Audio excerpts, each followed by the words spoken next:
बंधु माने आज कार्यक्रम को आपण मानक स्वागत। आपणकर जदि मेष राशि होता है तो भिडियो आपणक बहुत गुरुत्वपूर्ण अटे, बहुत खास अटे। सेतिपय आपण माने भिडियोटी को स्किप न करी थरे मात्र शेष पर्यंत निश्चय देखंतु। आजिर एही भिडियो रे आमे माने जानिबाकु पाइबा जे आसुतिबा 2025 मसियाटी मेष राशि व्यक्ति विशेष मानक पई किपरि रहिबाकु जाउछि। ग्रह मानकर गोचर आपणको केउ भली फल प्रदान करिब। बंधु माने आमे समस्ते 2025 मसियार अपेक्षा रहिछे। 2025 मसियाटी आम पई निज साथी रे कोन सब नै आसीबो, केते सुख एवं केते दुख नै कि आसीबो। एही 2025 मसिया रे आमे किछि पाइबा ना पुनी किछि हराइबा, से सब विषय रे आजिर एही भिडियो रे आमे माने विस्तार रूप रे आलोचना करिबा। तेबे बंधु माने आजिर एही कार्यक्रमटी जन्म राशि एवं चंद्र राशि उपरे आधारित अटे। तो बंधु माने जदि आपणकर मेष राशि होइताय तेबे भिडियोटी को लाइक करी चैनलटी को सब्सक्राइब करिदेबे एवं कमेंट बॉक्स रे जय श्री जगन्नाथ निश्चय लिखिबे। बंधु माने ज्योतिष शास्त्र अनुसार चंद्रमा प्रति 2.5 दिन रे निजर राशि परिवर्तन करिथांती। सूर्य प्रति गोटिए मासरे निजर राशि परिवर्तन करिथांती। शनि 2.5 वर्ष रे थरे राशि परिवर्तन करिथांती एवं राहु एवं केतु प्रति 1.5 वर्ष रे निजर राशि परिवर्तन करिथांती एवं देवगुरु बृहस्पति प्रति 1 वर्ष रे निजर राशि परिवर्तन करिथांती। मात्र एही 2025 मसियाटी एपरि एक वर्ष अटे जे वर्षटी रे 4 कोटी मुख्य ग्रहंकर राशि परिवर्तन हेबाको जाउछि। शनि, राहु, केतु एवं देवगुरु बृहस्पति एही 4 कोटी मुख्य ग्रह निजर राशि परिवर्तन करबाको जाउछंती एवं एही 4 कोटी मुख्य एवं बड़ ग्रहंकर राशि परिवर्तन द्वारा आपणक जीवन उपरे यार किभली प्रभाव पड़िबा पई जाउछि, आपणकर आर्थिक स्थिति उपरे यार किभली प्रभाव पड़िबाको जाउछि, आपणकर स्वास्थ्य, शिक्षा, प्रेम जीवन, वैवाहिक जीवन, भाग्य, क्यारियर एवं व्यापार वाणिज्यर स्थिति एही 2025 मसिया रे किपरि रहिबाकु जाउछि से विषय रे आजिर एही भिडियो रे आमे माने विस्तार रूप रे जानिबा। तो बंधु माने राशि चक्र रो 12 गोटी राशि मध्यरु प्रथम राशि हेउछि मेष राशि एवं मेष राशि रो राष्ट्राधिपति हेउछंती मंगल एवं अंक शास्त्र रो गणना अनुसार एही 2025 मसियाटी हेउछि मंगल ग्रहंकर वर्ष। तेबे बंधु माने आपण माने जानि रखिबा उचित जे मेष राशि रे एही वर्ष शनि 7.5 आरंभ हेबा पई जाउछि एवं आपण माने जानंती शनि 7.5 बहुत दुखदायक होइथाय, यंत्रणादायक होइथाय।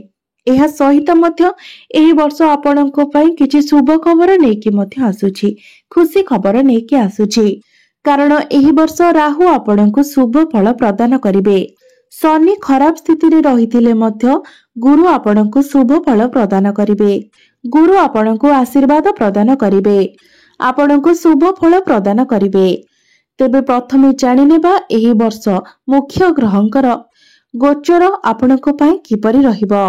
तो प्रथमे जानिबा शनिकर राशि परिवर्तन आपणक जीवन उपरे केउ भली प्रभाव पकाइबो। तो सबुठार बड़ ग्रह हेउछंती शनिदेव, जे कि आपणकर द्वादश भावरे मीन राशि रे गोचर करिवे। 29 मार्च 2025 रे शनि आपणकर द्वादश भाव को चलन करिवे। एहा द्वारा मेष राशि रो व्यक्ति विशेष मानकर शनि 7.5 आरंभ हेबो एवं द्वितीय गोचरटी हेबो 15 मे 2025 रे देवगुरु बृहस्पतिंकर। देवगुरु बृहस्पति आपणकर तृतीय भावरे गोचर करिवे बा मिथुन राशि रे गोचर करिवे। तृतीय भावरे बृहस्पतिंकर गोचर शुभ बोली माना जाय थाए। 19 मे 2025 रे राहु आपणकर एकादश भावरे बा कुंभ राशि रे गोचर करिवे। केतु आपणकर पंचम भावरे बा सिंह राशि रे गोचर करिवे।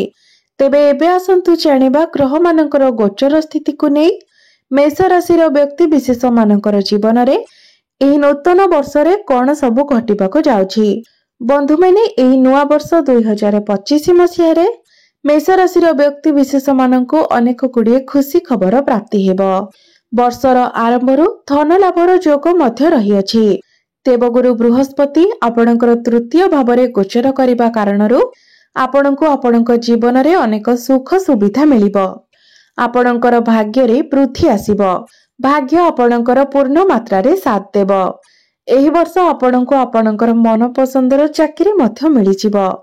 ଦେବଗୁରୁ ବୃହସ୍ପତିଙ୍କର ଶୁଭ ଦୃଷ୍ଟି ଯୋଗୁଁ ଆପଣଙ୍କର ରୋଜଗାରରେ ମଧ୍ୟ ବୃଦ୍ଧି ଆସିବ ଏବଂ ଆପଣଙ୍କର ବ୍ୟାପାର ବାଣିଜ୍ୟରେ ମଧ୍ୟ ଅନେକ ଲାଭ ଦେଖାଦେବ।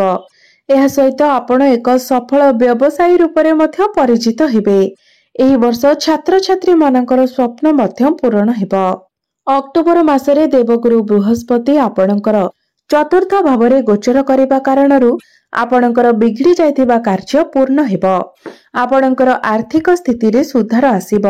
ଆପଣଙ୍କର ଆର୍ଥିକ ସ୍ଥିତି ମଧ୍ୟ ମଜବୁତ ହେବ। ଶନିଙ୍କର ଗୋଚର ଆପଣଙ୍କର ଦ୍ୱାଦଶ ଭାବରେ ହେବା ଦ୍ୱାରା ମେଷ ରାଶିର ବ୍ୟକ୍ତି ବିଶେଷମାନଙ୍କ ପାଇଁ ବହୁତ ଅଧିକ ଶୁଭ ହେବାକୁ ଯାଉଛି ଏବଂ ଏହି ନୂଆ ବର୍ଷ 2025 ମସିହାଟି ଆପଣଙ୍କ ଆୟର ନୂତନ ସ୍ରୋତ ହେବାକୁ ଯାଉଛି। ଚତୁର୍ଦିଗରୁ ଧନ ଉପାର୍ଜନ କରିବାର ଅବସର ଆପଣଙ୍କୁ ପ୍ରାପ୍ତି ହେବ। ତେବେ ଏବେ ଆସନ୍ତୁ ଜାଣିବା 2025 ମସିହାରେ ମେଷ ରାଶିର ଆର୍ଥିକ ସ୍ଥିତି କିପରି ରହିବ। ମେଷ ରାଶି ପାଇଁ ଏହି 2025 ବର୍ଷଟି ଆର୍ଥିକ ଦୃଷ୍ଟିରୁ ଅନେକ ନୂଆ ଏବଂ ଉଚ୍ଚ କୋଟିର ଉପଲବ୍ଧି ଆଣିବ। ଆପଣଙ୍କର ଆପଣଙ୍କ ବ୍ୟବସାୟ କ୍ଷେତ୍ରରେ ଦେଖିଥିବା ସ୍ୱପ୍ନ ପୂରଣ ହେବ। ଚାକିରି ଏବଂ ବ୍ୟବସାୟ କ୍ଷେତ୍ରରେ ଆପଣଙ୍କୁ ଉନ୍ନତି ଦେଖିବାକୁ ମିଳିବ। ଆପଣଙ୍କର ଆର୍ଥିକ ସ୍ଥିତି ମଜବୁତ ରହିବ। ଦେବଗୁରୁ ବୃହସ୍ପତିଙ୍କର ବକ୍ରି ସ୍ଥିତି ପାଇଁ ଆପଣଙ୍କ ଜୀବନରେ ଖୁସିର ସୁଅ ଛୁଟିବ। ବ୍ୟବସାୟରେ ଆପଣଙ୍କର ମନ ମୁତାବକ ଲାଭ ପ୍ରାପ୍ତି ହେବ। ଯେଉଁମାନେ ନୂତନ ଚାକିରିର ଅନୁସନ୍ଧାନରେ ଅଛନ୍ତି ସେମାନଙ୍କୁ ନୂତନ ଅବସର ପ୍ରାପ୍ତି ହେବ। ରାହୁଙ୍କର ଗୋଚର ଆପଣଙ୍କର ଏକାଦଶ ଭାବରେ ହେବା ଦ୍ୱାରା ଆପଣଙ୍କର ରୋଜଗାରରେ ବୃଦ୍ଧି ଆସିବ। ଧନ ଲାଭର ଯୋଗ ବନିବ। ଆପଣ ଭିନ୍ନ ଭିନ୍ନ ସ୍ରୋତରୁ ଧନ ଉପାର୍ଜନ କରିପାରିବେ। ସେୟାର ମାର୍କେଟରେ ଷ୍ଟକ୍ ମାର୍କେଟରେ ଆପଣଙ୍କୁ ସଫଳତା ମିଳିବ। ଆପଣ ଯେଉଁ କାର୍ଯ୍ୟରେ ହାତ ଦେବେ ସେହି କାର୍ଯ୍ୟ ଅତି ସହଜରେ ହିଁ ପୂର୍ଣ୍ଣ ହୋଇଯିବ। 2025 ମସିହାର ମଧ୍ୟଭାଗରେ ଆପଣଙ୍କୁ ବହୁତ ସୁଖ ସୁବିଧା ପ୍ରାପ୍ତି ହେବ। ସମାଜରେ ଆପଣଙ୍କୁ ମାନ ସମ୍ମାନ ଏବଂ ପଦ ପ୍ରତିଷ୍ଠା ପ୍ରାପ୍ତି ହେବ। କଳା, ସାହିତ୍ୟ, ସଙ୍ଗୀତ ଏବଂ ରିସର୍ଚ୍ଚ କ୍ଷେତ୍ରରେ ଆପଣଙ୍କୁ ଅନେକ ଗୁଡ଼ିଏ ସଫଳତା ମିଳିବ। ଏହି କ୍ଷେତ୍ରରେ ଆପଣଙ୍କୁ ମାନ ସମ୍ମାନ ଏବଂ ଯଶ ଖ୍ୟାତି ପ୍ରାପ୍ତି ହେବ। ଏହି ବର୍ଷ ଆପଣ ପୁରୁଣା ଋଣ କରଜରୁ ମୁକ୍ତି ପାଇବେ। ନାରୀମାନଙ୍କ ପାଇଁ ଏହି ବର୍ଷଟିରେ ଧନ ଉପାର୍ଜନ କରିବାର ନୂତନ ସୁଯୋଗ ଆପଣଙ୍କୁ ପ୍ରାପ୍ତି ହେବ। ଆପଣ ଯଦି ନିଜର କୌଣସି ନୂତନ ବ୍ୟବସାୟ ଆରମ୍ଭ କରନ୍ତି ତ ସେଥିରେ ନିଶ୍ଚିତ ରୂପରେ ଆପଣଙ୍କୁ ସଫଳତା ପ୍ରାପ୍ତି ହେବ। ଛାତ୍ରଛାତ୍ରୀମାନଙ୍କ ପାଇଁ ବର୍ଷର ଶେଷ ସମୟ ବହୁତ ହିଁ ଅଧିକ ଶୁଭ ରହିବ। ଜମିବାଡ଼ି ବ୍ୟବସାୟରେ ଉନ୍ନତି ଦେଖାଦେବ। ଆପଣଙ୍କୁ ପୈତୃକ ସମ୍ପତ୍ତିରୁ ଲାଭ ପ୍ରାପ୍ତି ହେବ।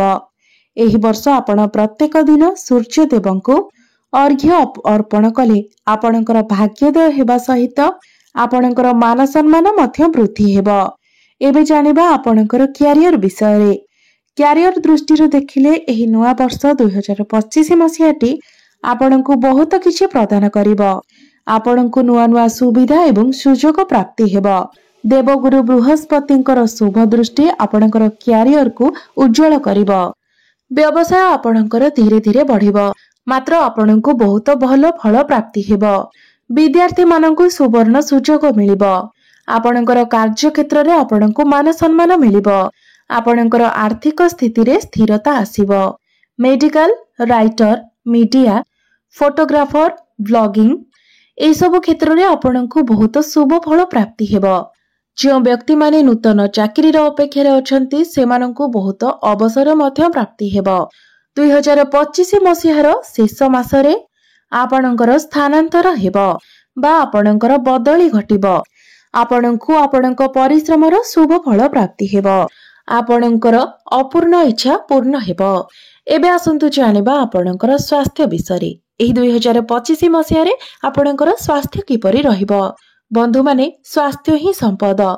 ତେଣୁ ସ୍ୱାସ୍ଥ୍ୟ ଦୃଷ୍ଟିରୁ ଦେଖିବାକୁ ଗଲେ 2025 ମସିହାରେ ଆପଣଙ୍କର ସ୍ୱାସ୍ଥ୍ୟ ବହୁତ ଭଲ ରହିବ। ଛୋଟ ଛୋଟ କିଛିଟା ସ୍ୱାସ୍ଥ୍ୟ ସମସ୍ୟା ଆପଣଙ୍କର ଦେଖାଦେଇପାରେ, ମାତ୍ର ସେପରି କିଛି ବଡ଼ ସ୍ୱାସ୍ଥ୍ୟଜନିତ ସମସ୍ୟା ଆପଣଙ୍କର ଏହି ବର୍ଷଟିରେ ନାହିଁ। ଆପଣଙ୍କର ସ୍ୱାସ୍ଥ୍ୟ ଏହି 2025 ମସିହାରେ ସର୍ବୋତ୍ତମ ରହିବ। ଖାଦ୍ୟପେୟରେ ଆପଣ ସଚେତନ ରହିବେ। ବର୍ଷର ଆରମ୍ଭରୁ ଆପଣଙ୍କ ପାଇଁ ବହୁତ ଶୁଭପ୍ରଦ ରହିବ। ଦେବଗୁରୁ ବୃହସ୍ପତିଙ୍କର ଶୁଭ ଦୃଷ୍ଟି ପାଇଁ ଆପଣଙ୍କର ମନ ଆଧ୍ୟାତ୍ମିକତା ଆଡ଼କୁ ଗତି କରିବ। एवं आपणकर मनरे पवित्र विचार मध्य आसिबो। आपणकर मन धार्मिक कार्यकलाप रे लागि रहिबो। एबे आसंतु जानिबा आपणकर प्रेम जीवन किपरि रहिबो एही 2025 मसिहा रे। तो 2025 मसिहा आपणकर प्रेम जीवन बहुत ही भल रहिबो। वर्षर आरंभରୁ ही आपणको पारिवारिक सुख प्राप्ति हेबो। आपणको आपणकर व्यक्तिगत जीवन रे शांतिर स्वाद मिलिबो, प्रसन्नतार स्वाद मिलिबो। विवाहित व्यक्ति मानकर जीवन बहुत भल रहिबो। आपणकर आपणक जीवन साथीଙ୍କ सहित ताळमेळ मध्य ठीक रहिबो। आपणଙ୍କ ମଧ୍ୟରେ ଭଲ ପାଇବା ବଢିବ ଏବଂ ଆପଣ ଦୁଇ ଜଣ ମିଶି କୌଣସି ବଡ଼ ପ୍ଲାନିଂ ମଧ୍ୟ କରିପାରନ୍ତି। ଏହା ଛଡା ପ୍ରତ୍ୟେକ କ୍ଷେତ୍ରରେ ଆପଣଙ୍କର ଜୀବନ ସାଥୀ ଆପଣଙ୍କୁ ସହଯୋଗ ମଧ୍ୟ ପ୍ରଦାନ କରିବେ। ନୂଆ ବର୍ଷ ଆରମ୍ଭରୁ ହିଁ ଆପଣଙ୍କ ଭିତରେ ଚାଲୁଥିବା ମତଭେଦ, ମନମନାନ୍ତର ଏସବୁ କିଛି ଦୂର ହୋଇଯିବ।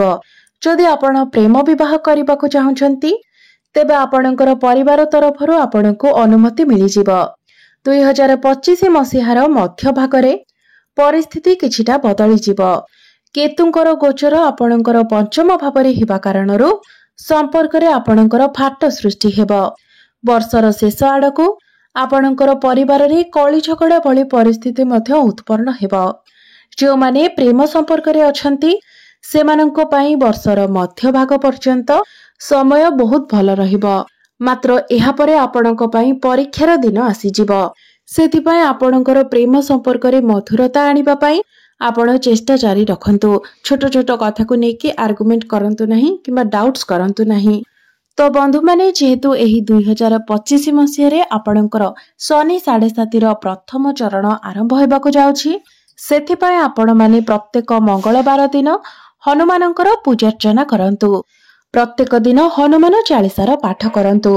शनिवार दिन आपण कला कुकुर को किछि खाइबाको दियंतु, रुटी खाइबाको दियंतु। जदि आपण एही सबु प्रतिकार गुडिक करंती तेबे शनिଙ୍କ द्वारा मिलिबाको थिबा अशुभ प्रभाव टिके मात्रा रे कम होइजिबो।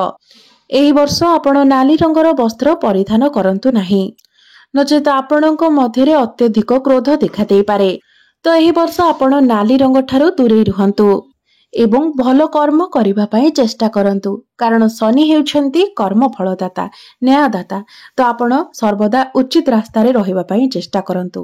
मद्यपान, निशा सेवन, आमिष भक्षण, मिथ्या कहिबा किंबा काहाकू ठकीबा, काहाकू अपमान करिबा, काहार किछि क्षति करिबा ए सब कुकर्म ठारो आपण निजको दूरे रखंतु, नचेत शनि दोष आपणक पई बहुत क्षतिकारक साब्यस्त होई पारे, आपणक पई बहुत जंत्रणादायक साब्यस्त होई पारे। जदि आपण निजर कर्म को ठीक रखंती, धर्म पथरे अग्रसर हुंती तो निश्चित रूप से शनि आपणको शुभ फल प्रदान करिवे। शनिंकर पीड़ा आपणक उपरे किछि ना मात्रा रे कम हेबो। तेबे बंधु माने आपणकर जीवन मंगलमय हेउ एवं एही 2025 मसियाटी आपणक पई शुभमय साब्यस्त हेउ।